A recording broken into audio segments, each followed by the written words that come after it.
دوه یو مجربې وظیفې در ښایمه چې دا د قرآن عظیم الشان کې موجودې دي. نو تاسو تجربه ور باندې وکړئ انشاءالله العزیز چې ذهن به مو داسې تیز شي، داسې چې نه به تاسو نه هیره کېږي بیا او نه به تاسو سبق کې وروستو بیا راځئ تر مرګه پورې، تر څو پورې چې دی ژوندی وي د به چشمو ته بیا ضرورت پیدا نه شي. او چا چې په سترګو کې هر قسمه بیماري وي الله تعالی به د هغې نه په خپل امان کې وساتي. دغه ویډیو معززو د ثواب په نیت باندې د نورو ملګرو سره شیر کړئ. اول نمبر بعضې دوستان وایي چې زما ذهن کمزوری دی، سبق راته نه یادېږي، یا په کور کې راته کور والا د بازار نه سودا یاده کړي چې د ګیټ نه یعنې دروازې نه بهر ووځمه نو ما نه هغه بیا هیر وي. زه کوم داسې عمل وکړمه چې زما ذهن تیز شي. دویم نمبر وظیفه هغه کسان چې د هغوی سترګو بیماری لري، یا یې نظر کمزوری وي، یا د چا نظرم نه وي کمزوری او سترګې بیماریم نه لري، خدای وایي چې تر مرګه پورې زه چشمو ته حاجتمند نشمه. نو قرآن عظیم الشان یو زبردسته نسخه ده. قرآن عظیم الشان کې د انسان د پاره د انسانیت چې څومره تکلیفونه دي انسان ته د هغې د پاره ورکې یو بهترین علاج پروت دی.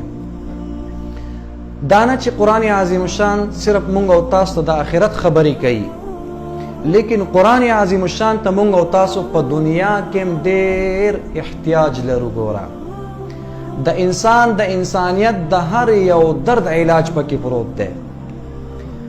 هغه کسان چې هغه وایي زما ذهن کمزوری دی، سبق راته نه یادېږي، ذهن مې ګډوډ سوچونه کوي، مونځ کې راته غلط سوچونه او فکرونه راځي، دا یو ډېر مجرب عمل دی. تاسو ورباندې تجربه وکئ.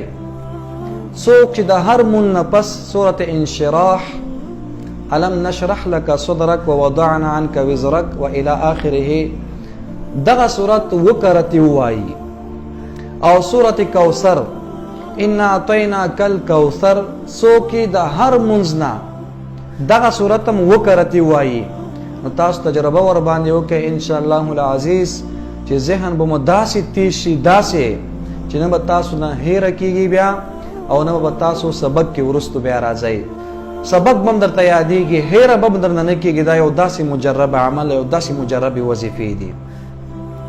دویم نمبر هغه وظیفه چې څوک وایي چې زما سترګې خرابې دي او ډېر وګرځېدم ډاکټرانو باندې علاج نه کېږي، یا مې سترګې همیشه دپاره روغې او جوړې وي، داسې وظیفه راته وښایه. نو قرآن عظیم الشان د هر علاج دپاره شفا دی. ګوره د سترګو دپاره فبصرک الیوم حدید، دغه آیت مبارکه د هر مانځه نه پس وپیرې څوک ووایي او په دغه مسواکه ګوته باندې چوف کی او دا بیا د سترګو باندې راکاږي، نو انشاءالله العزیز الله به د هر مرض نه په خپل امان کې وساتي.